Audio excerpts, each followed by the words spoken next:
school. You went to high school in an education system that was set up by the British. You were educated in English. You're a man who rose to be UN Under Secretary General. I mean, these are advantages that might not have been, or almost certainly wouldn't have been possible without the British Empire. Are you ignoring that historical reality? You know, it's a very good question, because in fact the educational system in India that the sort of elite subscribes to is very much indeed a legacy of the colonial era, with appropriate modifications. So we do study Indian history from a somewhat more nationalist perspective than I'm sure our ancestors did when the British were teaching it. But by and large, a lot of in fact, I took examinations that were nominally called the Indian School Certificate, but when I took them, the examination answer papers were shipped off to Cambridge, literally by ship, and we had to wait 3 months for somebody in Cambridge to correct them, grade them, and send them back. I mean, the system was very much anchored in that. Yeah. Though, in fact, the schools I went to happened to be missionary schools, Jesuits who were not English. I mean, they were Belgian and French and Spanish and God knows what else, and Indian too, but not too many English Jesuits. Nonetheless, the system came from that, and I've talked about it in the book that one of the more insidious challenges of colonialism is the extent to which our minds are colonized as well. And that colonization of a mind takes some growing out of. For us, for some of us, one never really grows out of it. I mean, I do know that there are many who can't help, as it were, their identification with things Anglophone and Anglophile, because that's really what they were schooled to appreciate. I have argued in the book, for example, that my fondness for Woodhouse and cricket, which you mentioned, actually is despite, in many ways, the fact that they have English origins. Of course, I'm even more fond of cricket now that we regularly beat the English at it. But famously, an Indian game accidentally discovered by the British, I think. That's a great line by a sociologist called Ashish Nandi, that it's actually an Indian game accidentally discovered by the British. I mean, clearly, you know, our climate is far more suitable for cricket than theirs, for one thing. But anyway, where were we? I've lost my train of thought. Okay, that's okay. We can... Oh yes, P.G. Woodhouse, for example. You know, obviously the delights of Woodhouse are the delights that are imparted to you by your appreciation of the English language, what it does with stylistic humor, plotting, and so on and so forth. But the interesting thing is precisely because of that, you don't actually have to have any allegiance to Britain, as long as, in other words, the passport is the English language, but you don't need a British visa to get there. Okay. You can sit in India, surrounded by a very different world from that which he describes, and enjoy the escapism that his writing represents. And so it goes. But I realize that this is self-interested pleading, because obviously I am a product of the system, as you rightly point out. And I suppose one of the great problems with history is you can't establish the counterfactual. It's impossible to know what India might look like had the British not been there. Can I take you to those more structural things? The fact that India speaks the world's language, the fact that India has a centralised unitary government, that it is a democracy. How much has India's way in the world been made easier by those legacies?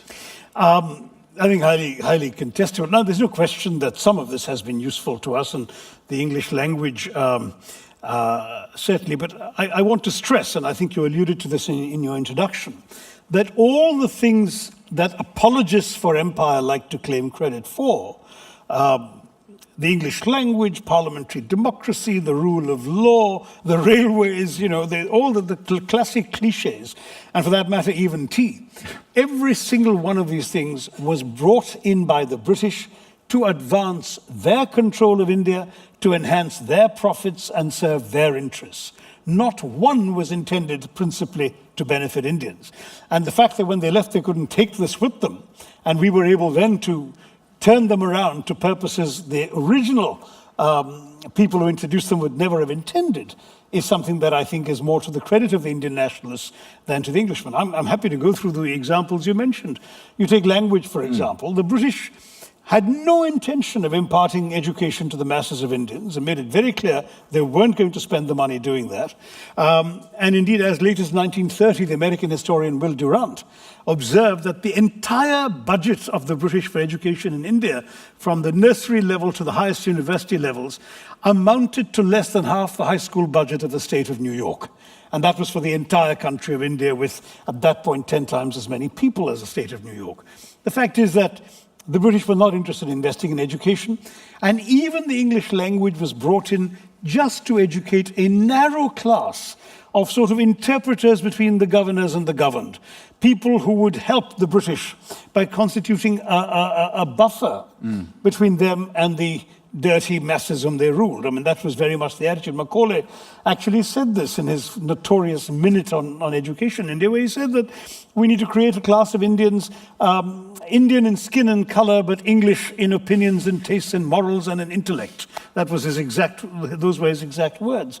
And it was to serve their purposes. Now, of course, Indians then used English to open up another world of ideas, often very radical and critical ideas, and ideas that eventually made English a language of Indian nationalism. Our first Prime Minister, Jawaharlal Nehru, wrote his classic, The Discovery of India, in English. So an Indian nationalist discovered India in English, as it were. But that was our, if you like, change of what the British had intended to do. Democracy, and you mentioned political unity, but political unity is the one that the British point to with pride, that they came into a bunch of warring principalities and they made a country out of it. Not so. For 2,000 years before the British ever set foot on India, there had been a very clear sense of a common civilizational unity and an aspiration on the part of monarchs to consolidate that territorially. Now, obviously, they couldn't. I mean, we had two people who came very close. There was the Mauryan Empire, Ashoka and Chandragupta, who controlled about 90% of the subcontinent, including Afghanistan. And then the Mughals, particularly between Akbar and Aurangzeb, they controlled about 95% of the subcontinent. And that was the extent. But the fact that everyone tried to do it, aspired to do it, and failed in trying shows that if the British hadn't succeeded, somebody else around the same time with the advantages of modern communications and so on would have. So political unity was not a British gift. Democracy had to be prized from the reluctant grasp of the British. In fact, the history of the advent of democracy in India, as I demonstrate in the book, is actually littered with the broken promises of English rulers who keep promising responsible self-government and then sort of yanking it away just when the time came for them to redeem their pledge. And the example after example of this, until finally, sort of more or less democratic system. I say more or less because the franchise was still limited by literacy and population, so it was not a majority of the people. But still, a franchise, a vote was offered to Indians properly for the first time in 1937. Before that, there'd been elections, but for example, in the 1920s, only 1 out of every 250 Indians had the vote. So hardly a training ground for democracy. And even then, they did not allow people to vote for a national government. The national government was still the British, headed by the Viceroy. It was only provincial governments that Indians were allowed to form up to the Second World War. So given all of that, it's very difficult to point. And as I say, the British did a great deal to undermine Indian unity. When the Indian National Congress was established in 1885 by a well-meaning Scotsman with various Indian supporters, it was truly a body the British could have easily co-opted. It was a bunch of largely Anglophile lawyers who wrote decorous petitions and held very civilized meetings in which they asked the English to give them the rights of Englishmen. But the British saw even this as a threat. So far from welcoming it as a first step towards responsible self-government for Indians, what the British did instead was try and undermine the Congress to the extent of helping encourage the setting up of a rival body 20 years later, the Muslim League, which was set up explicitly on sectarian lines, with the British prodding them to say, look, these people will only represent the interests of the Hindu majority. Now, you look at their first 20 presidents, and they're Christians, Muslims, Parsis, as well as Hindus. And there's even an Irish woman, an Irish Catholic, Annie Besant of the Theosophist movement. So it was a very open, very inclusive body, but the British had no intention of cooperating with it, had no intention of taking it serious. And these are not retrospective judgments. I've quoted, for example, a Sunday Times journalist from London who traveled in India in 1907, 1908, Henry Nevinson, who attended meetings of the Congress, met British officialdom, and recorded his horror at the way in which the British were denying fair due process and fair rights to Indians. So all this was apparent at the time, and yet the British dragged it out as long as they could. So it's a bit rich, as I've said at Oxford, to arrest, maim, imprison, torture, deny rights to a people for 200 years, and then celebrate the fact that they're democratic at the end of it. Let's talk food. One of the great lines of the book is, "There's never been a famine in a democracy with a free press." One of the striking things that comes out of this book is the widespread starvation that occurs in India during the first half of the 20th century. Can you talk about the famines and what they did? Absolutely. No, it really was a horror show what the British did, and if there are any Irish people in the audience, this will resonate with them because they did the same thing in Ireland. The British had a compound of attitudes at the time that they were ruling India. The first was that one must not give charity because it encourages idleness. The second was the rather callous notion, but they justified it in Adam Smithian terms, that the free market must prevail. So if there is a famine and the British government buys the only grain available to ship it off to London for the bread baskets of the East End, but the poor people left in India who are starving for food can't afford to buy it because the Brits have driven the price up. Well, those are the rules of the free market. It's tough, but that's the way it's going to be. Third was the Malthusian principle, that if the land cannot sustain the population that's trying to live off it, well, people must die. So they did. And the final thing, of course, was Victorian fiscal prudence. Thou shalt not spend money thou hast not budgeted for. So with all of this put together, they refused to help people in famines, which was exactly the opposite of the Indian experience in the past, where whenever there was a drought, whenever there was a failure of a harvest, the rich people, the aristocracy, the local kings and princes and so on, all came in to help people. And there are no recorded instances of people just dying of famines until the British came along. In fact, there are actually accounts by British observers in the late 18th century during the first devastating British-made famine in Bengal, which wiped out a third of the entire population, saying that in the nearby states still ruled by Indians, because Britain hadn't conquered all of India yet, people were being helped. And here in British India, they were not being helped as a matter of policy. Now, in Ireland, they did the same thing, which led to the Great Potato Blight of 1841 and the deaths of people. But the Irish at least had the option of jumping onto boats and sailing off to America. We didn't have that option. So we stayed in India and died. And the worst example that one can come to is Winston Churchill and the Second World War. Winston Churchill personally took decisions to allow people to die while his government acquired all the grain in Bengal that they could get, not to feed the war effort, as was wrongly suggested, but to enhance buffer stocks, reserve stocks, in the event of a likely future invasion of Greece and Yugoslavia. And Australian ships were docking at the port of Calcutta laden with wheat. And Churchill was personally deciding, either he or his odious Paymaster General, Lord Cherwell, acting on his instructions, to not allow those ships to disembark their cargo, but to continue to sail on to Europe. When officials in India wrote to him saying, people are dying, they're literally dying on the streets, he said, well, I hate Indians. They're a beastly people with a beastly religion. It's all their fault anyway for breeding like rabbits. These are all exact quotes, verbatim. And when one particular memo reached the Prime Minister's desk about the unconscionable number of deaths, it ended up being 4.3 million. All Churchill could bring himself to do was to write in the margin, somewhat peevishly, why hasn't Gandhi died yet? Now, this is the man whom the British expect us to hail as an apostle of freedom and democracy. He has as much blood on his hands as the worst genocidal dictators of the 20th century.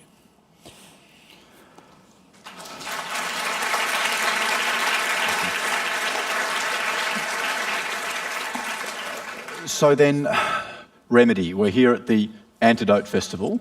What is the antidote to a historical wrong, as you've laid out here? The Oxford Union debate was on the subject of reparations. Is it fiscal? Is it political? Is it Is it an apology? Where do we go from here? Well, I got saddled with this reparations thing because that was the topic the Oxford Union students chose, Ben. And the fact is that even in that debate, I said that you can't really quantify the value of the damage done by the British. How do you put a price on these 35 million Indians who died totally unnecessary deaths in those famines? How do you measure the lives and livelihoods of the weavers whose thumbs were chopped off so they couldn't weave again when their looms were smashed? In case the looms were rebuilt, they no longer could ply their craft. How could you measure all of this? I mean, the financial drainage has been calculated. In fact, an Englishman called William Digby in 1901 published a 900-page book, which I have on my laptop, in which he worked out down to the last penny and shilling how much the British had each year repatriated to England from India. But, I mean, it was after that India spent the equivalent of 80 billion pounds sterling in supporting the First World War, and so on. So those numbers have long since been overtaken. So I don't want to go the financial route. In that debate, I said even a symbolic £1 a year for the next 200 years will do it. Because the larger point is not finance, but reparations, but atonement, I beg your pardon. Is not reparations, but atonement. Why do I say that? Because reparations, any sum of money that would be payable would not be credible, and any sum that would be credible, that would take into account all this damage, would not be payable. So why go down that route? Atonement, however, is necessary. I think all sinners need to atone. And Mahatma Gandhi, in fact, is the one who wrote to a viceroy that he considers British rule in India to be a sin. And for him, that was a very strong word, because a sin was. But at the same time, he had the very Hindu notion that you must hate the sin and not the sinner. So once the sin was over, once the Union Jack had come down, there was no more any rancor towards the sinner because he was no longer a sinner. However, what about the past sins? And my answer is, first of all, well, there are three things I'd like to suggest to the British, and indeed have been suggesting to the British. The first is, I think they should teach unvarnished colonial history in their schools. There's this very convenient historical amnesia in Britain today, as a result of which what's happening is that you can do an A-level in history in Britain today without learning a line of colonial history. Most people don't know what the British did, to the extent that YouGov, which is a poll that often looks at young people's views in Britain, every year for the last few years, I've quoted one, but there's been another poll which is even worse, showing that a significant proportion of young English people actually are proud of the empire and would love to have it back. They have no idea what they're proud of. So they've got to be taught. That's one thing. Linked to that, I would say, is there needs to be more by way of memorials and museums. London is just absolutely covered with museums of various sorts, many of which are full of the products of theft from colonies. They're sort of chor bazaar for the Indians in the audience, masquerading as museums. But having said that, you can even find an imperial war museum in Britain, but you can't find an imperial museum, a colonialism museum. There's no place for children, tourists, visitors to go to and see for themselves the whole picture of what was done by the British and their foreign rule. And the third thing, oh, by the way, there's even a statue to the animals that aided the war effort in Britain, right in the heart of London. I've driven past it. And there is no statue to the 1.3 million Indians who gave of their own and an improbable number of Victoria Crosses and so on in the First World War, and the 1.7 million Indians who fought in the Second World War. No statue to them. The animals, however, are commemorated. The British really have to recognize the debt that they owe. Finally, you mentioned an apology. To me, that is important. And I've got the perfect opportunity for it looming right now. On the 13th of April 2019, will be the centenary of what I consider the single worst atrocity of the British Empire, the Jallianwala Bagh massacre, the Amritsar massacre, some people call it. Not because of the numbers of people killed. The British actually killed 100,000 people in Delhi alone in putting down the revolt of 1857. But rather because of everything that accompanied it. We'll give you 2 minutes to explain. It came at the end of the First World War, which even Mahatma Gandhi had supported the Indian war effort. And Indians had sent money, treasure, taxes which they could not afford, pack animals, rations, clothing, uniforms, carts, even rail lines ripped out of the ground to aid the war effort, in the hope that at the end of all of this, there would be the grant of what the British had promised to the white Commonwealth responsible self-government. It never came. They betrayed the promise. And not only did they betray it, but they actually reimposed wartime era prohibitions on freedom of speech, freedom of assembly, freedom of the press, and so on. Immediately protests broke out, saying this is simply not what we were promised. And the British, in effect, declared martial law. They didn't use the phrase, but they sent generals out to the various provinces to put down the unrest. In Amritsar, the second largest town in Punjab, we had the arrival of Brigadier General Reginald Dyer. And he got there and he proclaimed that people couldn't gather in groups of more than 5 and so on and so forth. But he completely failed to notice that this was the Punjabi Spring Festival of Baisakhi. And in a walled garden called Jallianwala Bagh, a large number of men, women and children had gathered to commemorate the festival, completely unarmed. He arrives there with a bunch of soldiers. He doesn't ask them what they're doing there and why they're there. He doesn't even take a look at who they are. He doesn't fire a warning shot. He just orders his soldiers to shoot into the bodies of the unarmed, wailing, soon stampeding men, women, and children. And as they try to flee this garden, this walled garden, there's only one gate, one exit.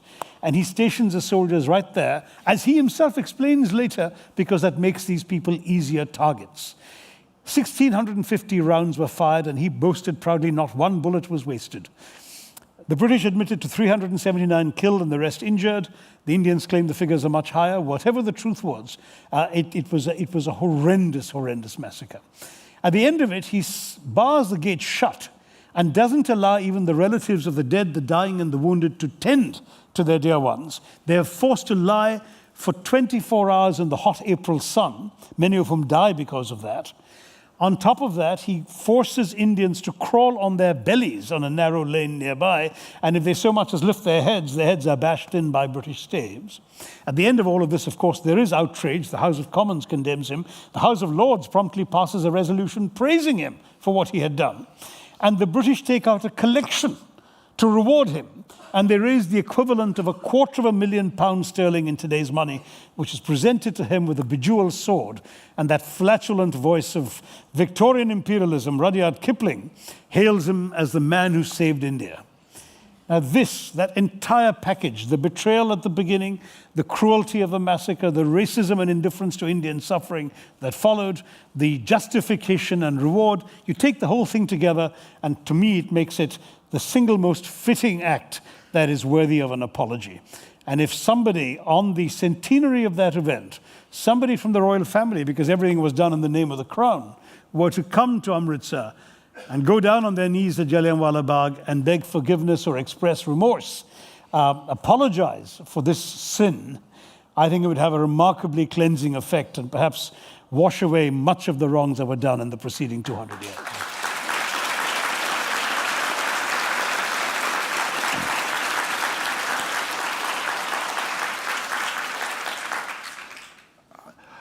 I'm going to open the floor shortly to questions. You will see there's a couple of mic stands. I'm peering into the blackness here, but I can see 1 and 2.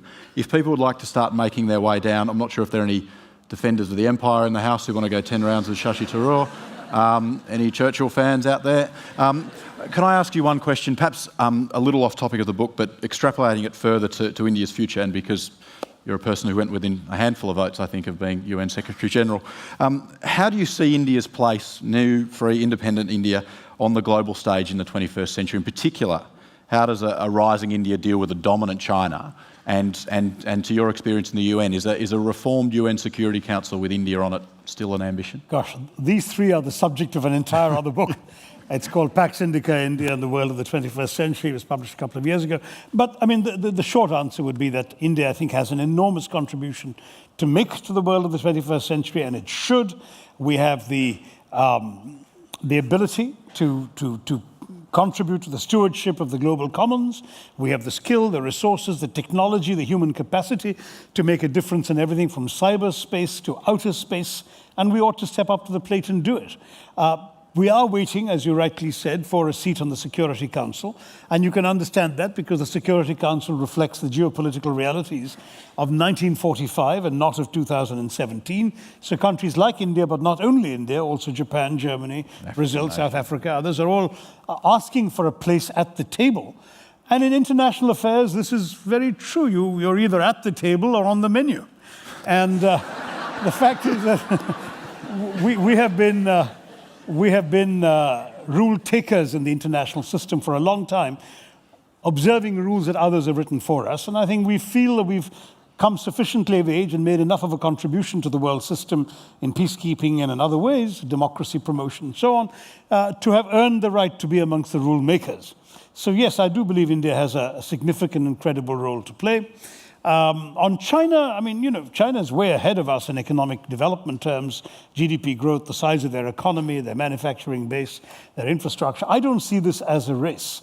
I think as long as both countries are able to eradicate poverty in their countries, give their people 3 decent meals a day, a roof over their heads, a possibility of decent work, and ultimately the hope of leading decent lives, then more power to both of them. And it doesn't have to be a competition. There's enough available in the world, and Asia too, for both countries to thrive and prosper. Those in either country are inclined to see this as a zero-sum game, I believe, are wrong. And I think there certainly are some in China who periodically seem to like to needle India, to keep it off balance slightly, to remind it that it shouldn't have pretensions to challenge China. And there are some in India who seem to be locked into a mindset that China is some sort of permanent enemy, which I don't believe it needs to be. I think the two can cooperate. I pointed out, for example, that something like the sea lanes of communication across the Indian Ocean are actually of mutual interest. Instead of us worrying about every Chinese base and the Chinese suspicious of every Indian ship, we could be conducting joint anti-piracy patrols and so on, because we have the same interests. The same lanes that go from the Gulf and East Africa to China have to pass by India first. So we have the same interests. Why don't we cooperate? I'm going to be ruthlessly democratic about our questions today. I'm going to go 1-2, 1-2. Can I, in my most politic terms, urge people for questions rather than dissertations with a question at the end of it? And we will try and hook through. We'll go here to number 1 first. Thank you. Thank you, sir, for your very thought-provoking words. One of the legacies of the inglorious empire is the English language, as you mentioned. According to some stats I saw recently, 12.18% of the Indian population claim to speak English, and 0.02% of the population acknowledge it as their own, as their first language. However, the Federal Civil Service conducts its business in English, so do the law courts, as does Parliament.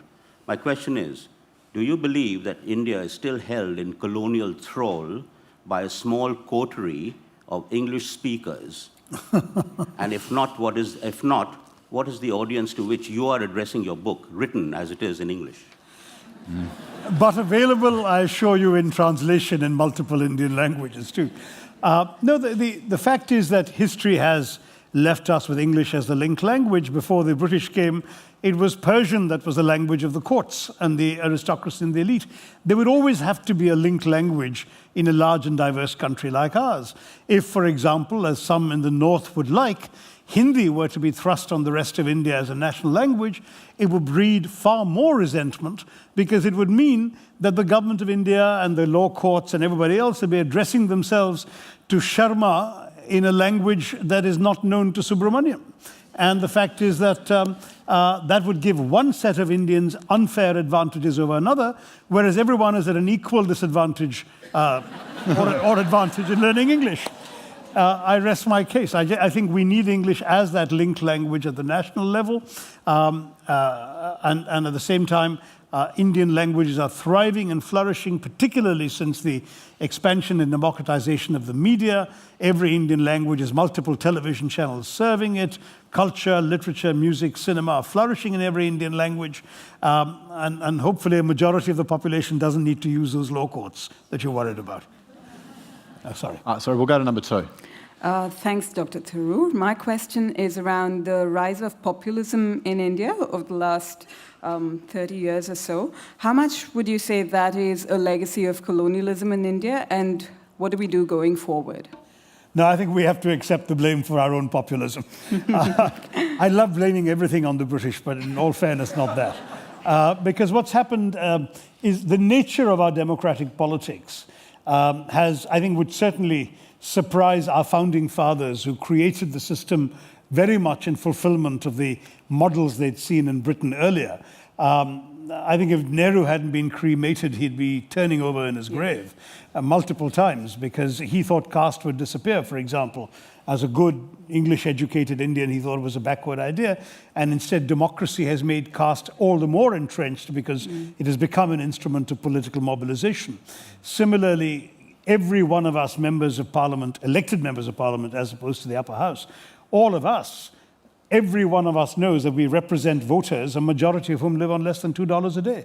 You're forced to be populist because our voters need the system, and they need the political representatives to ensure that their system delivers benefits for them. Otherwise, basically, you don't get re-elected. I mean, the re-election rate in the Indian Lok Sabha in the last 25 years has averaged 26%. So three-fourths of our MPs don't make it to a second term. So inevitably, populism has crept into the system. I think as the populace, and therefore the electorate, gets more educated and more aware, undoubtedly populism will not be able to exert the same stranglehold on them. But right now, it's very much our system, our democracy, and the way we've worked it that has given us this result. Thank you. Are you really sure that populism will fade with a maturation of democracy? I mean, we're seeing populism all over the world. We're seeing it in mature democracies. Like the United States. Like this one. Where someone might quarrel about the adjective there sometimes, but I like this one. Look, I don't know, but I do think that that's the best hope we've got.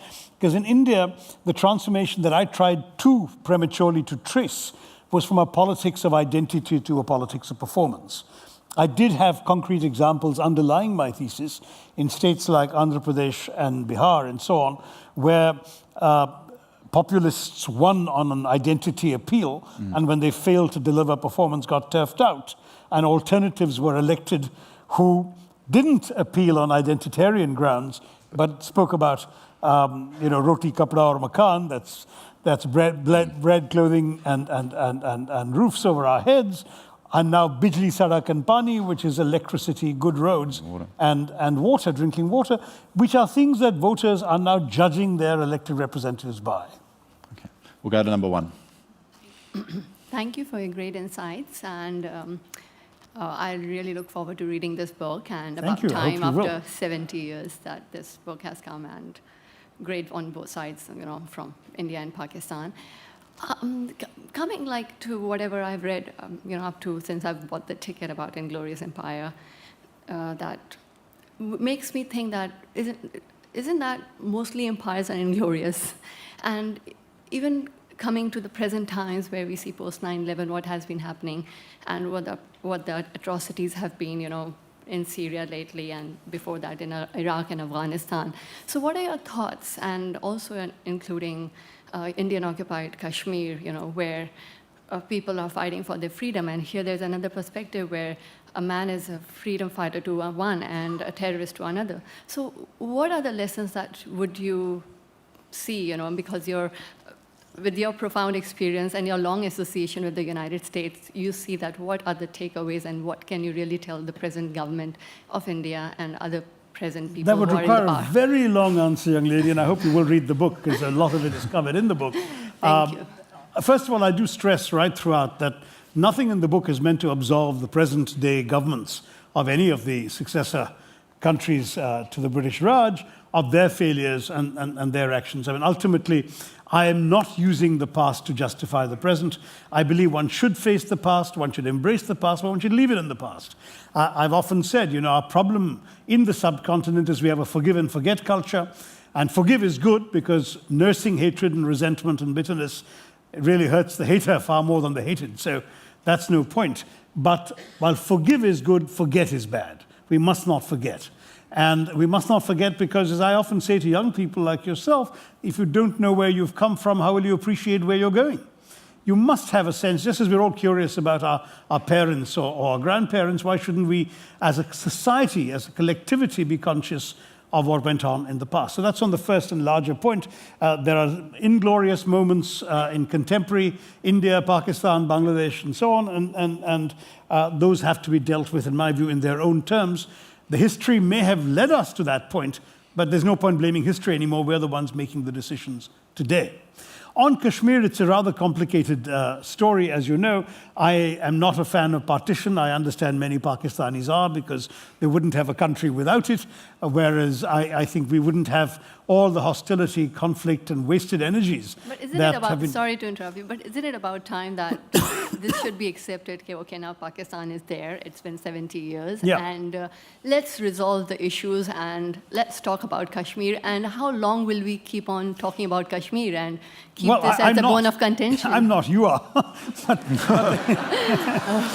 the point is... But with your profound experience with the United Nations, I see you somewhere, you know. Yeah, no, but just to answer that, I mean, the thing is that what Pakistanis often fail to appreciate is that there is a big difference in the logic underlying partition from two different sides of the border. Pakistan is created as a result of one party wanting a state for people of a particular religion. Now, the Indian nationalist movement never bought into that logic. It always claimed to be a movement of every faith, every religion, every caste, every language, every color, and so on. And it never accepted the logic that because Pakistan had been created as a state for Muslims, that what remained must necessarily be a state for Hindus. In fact, the Indian nationalist movement explicitly rejected that logic. And so it looks to its Muslim majority districts and one state with pride, as belonging and affirming the idea that religion is not a valid determinant of nationhood. Religion, frankly, the kind of logic that led to the creation of Pakistan would have been the kind of logic that would have been considered disreputable to express in India, that speaking in the name of one faith or one religion would have been seen as bigotry rather than as a national cause. So this is the fundamental problem, that there are two different logics at work. One seeing nationhood as inhering in faith, and the other seeing a large, diverse nation in which people of various backgrounds can overcome differences of caste, of creed, of color, of culture, of cuisine, of conviction, of costume, and of custom, and still rally around a consensus. And that consensus in a diverse country like India is that you don't really need to agree all the time, so long as you agree on the ground rules of how you will disagree.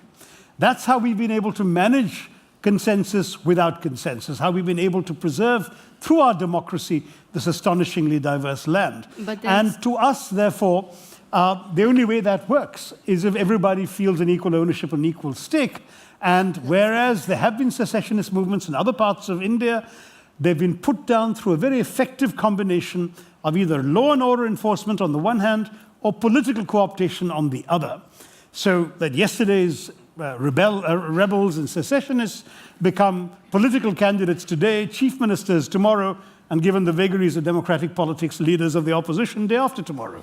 That's essentially the way it works everywhere, except in Kashmir. I admire, because we have a neighboring state that fuels it.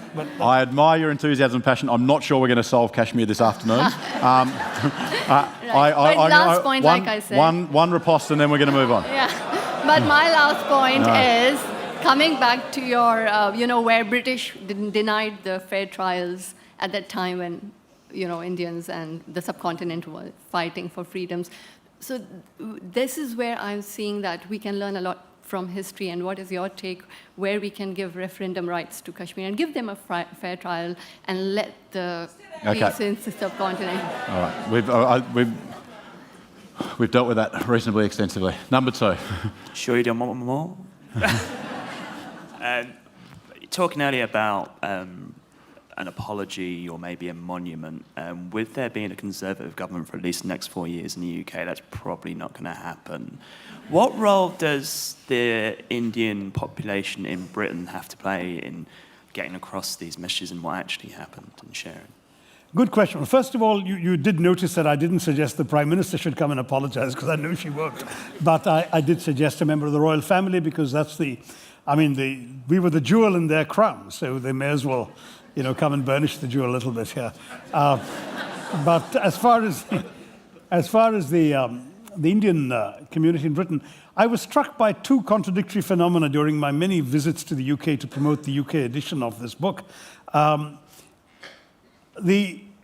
the first few months, the only pushback and the only negative reviews I got were from Indian Brits. In fact, I had a most amazing appearance at the House of Lords, where a British Viscount, whose title goes back 800 years, praised my book and expressed a great deal of chagrin as an Englishman, one of whose ancestors had been a Viceroy of India. And an Indian peer, whose family had migrated from Kenya or Uganda about 40 years ago, spoke up passionately in defense of the British Empire and all the good it had done. So there was that paradox to begin with. But subsequently, I have noticed in my audiences a rather significant number of Indian Brits feeling that in some ways this sort of is a reminder and a validation of their place in British society. I was reminded of this wonderful photograph I saw of a demonstration against the anti-immigrant speeches made by certain conservative politicians. There was a wonderful demonstration, and the demonstrators, black and brown Britons, were holding up placards saying, "We are here because you were there." And I think it's something that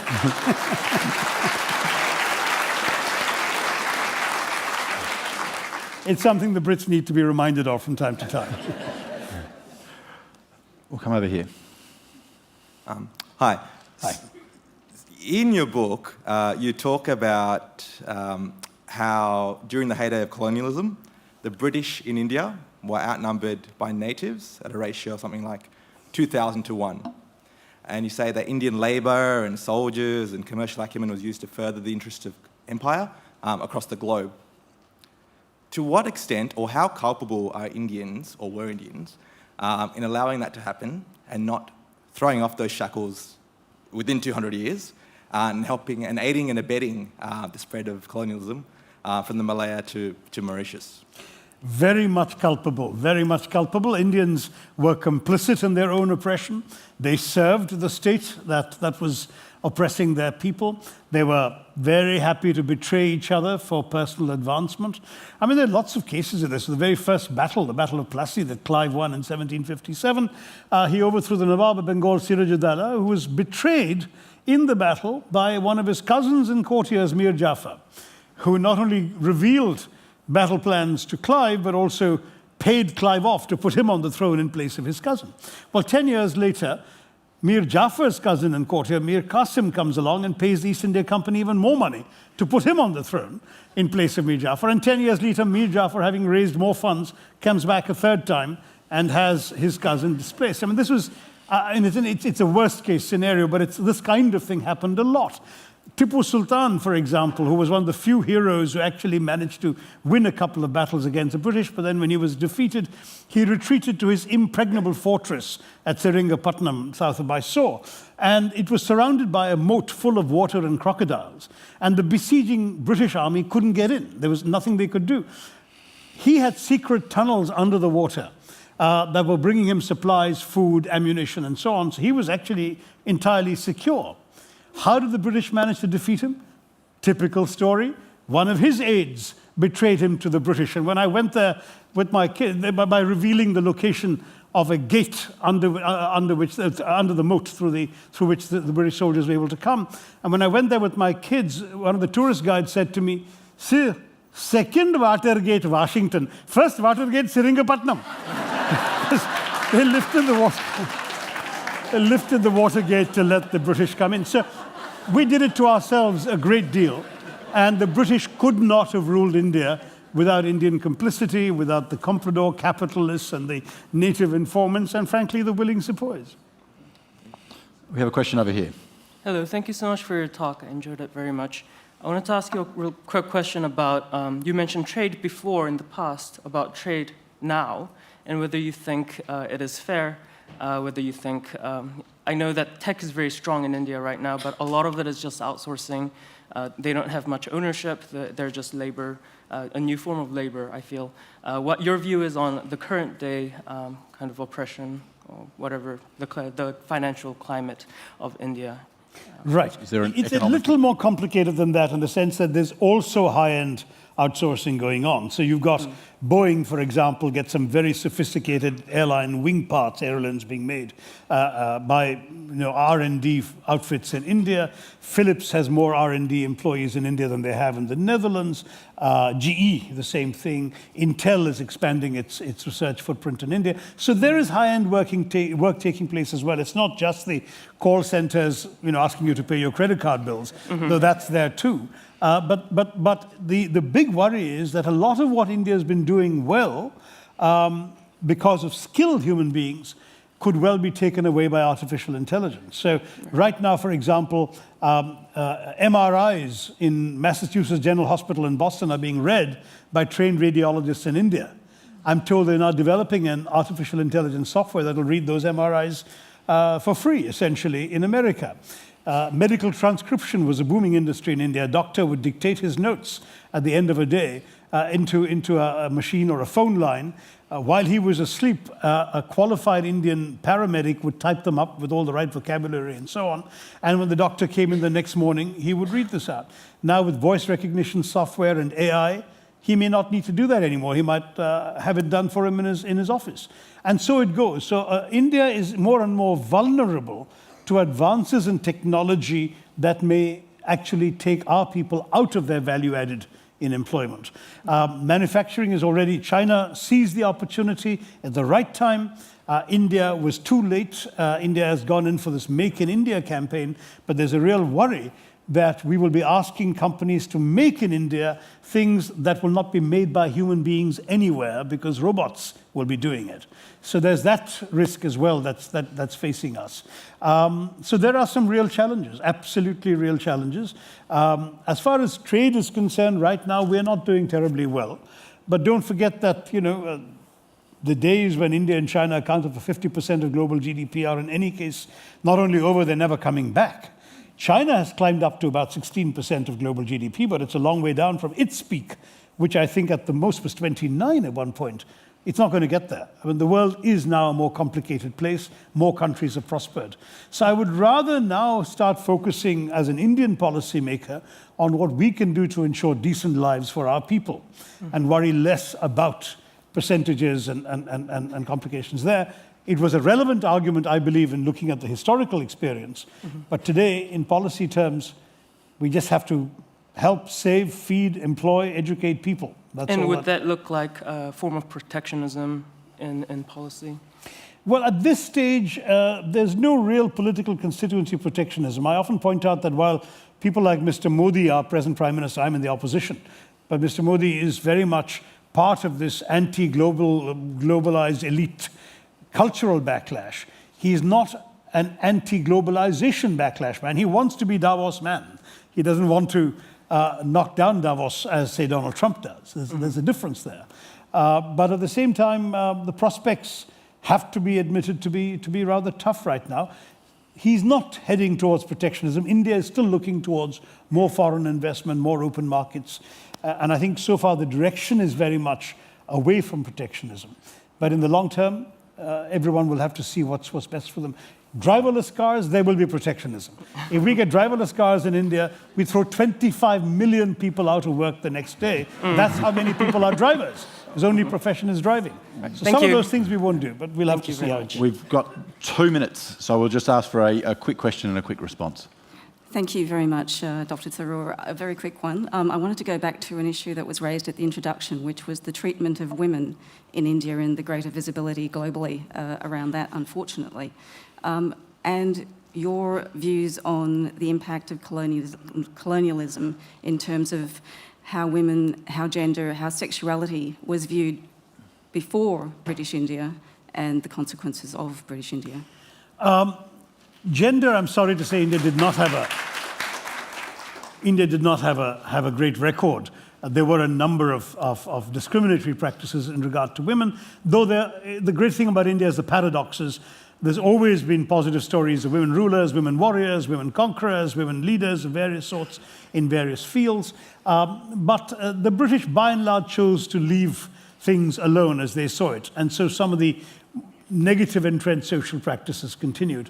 except when you asked about sexual relations and gender relations. There, of course, the British imposed Victorian morality on a culture that had never practiced it. So India, which famously, as our ancient texts demonstrate, had had a very open attitude towards all sorts of human relationships, including homosexual ones, suddenly got saddled in the 19th century with a Victorian-era penal code that criminalized all sexual activity except in the missionary position, as it were.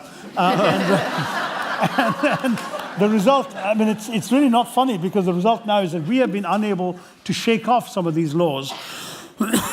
And it's only now that a legal finding in the Supreme Court suggests there might be a way to get rid of that particular punishment from the statute book.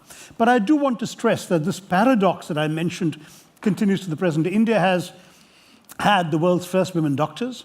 It has had the world's first women lawyers. The first woman to get a legal degree in Oxford University was an Indian woman, Cornelia Sorabji.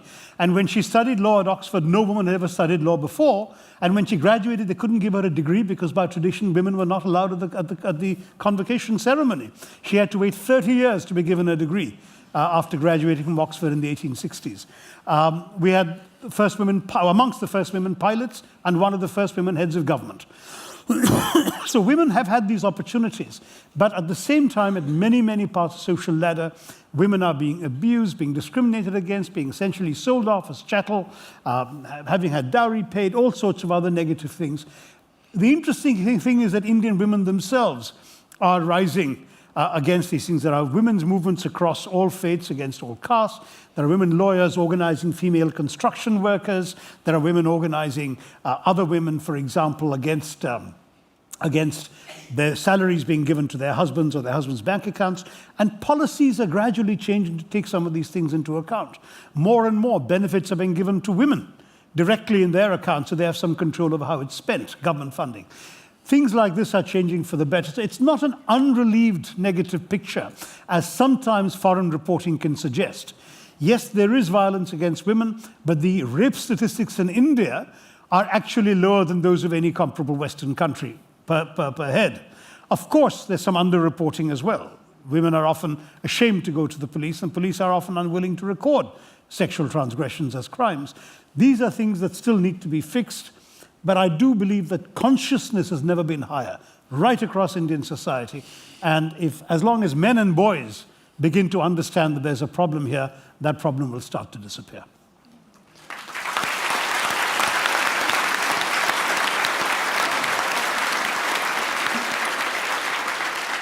Ladies and gentlemen, we have run over time, so we'll draw this quite extraordinary discussion to a close. We've traversed a lot of territory from driverless cars to the missionary position. We've rewritten Churchill's biography, and I thought we made some fair headway on Kashmir there for a while. So, look, thank you very much for your participation, and can I ask you to thank again Dr. Shashi Tharoor.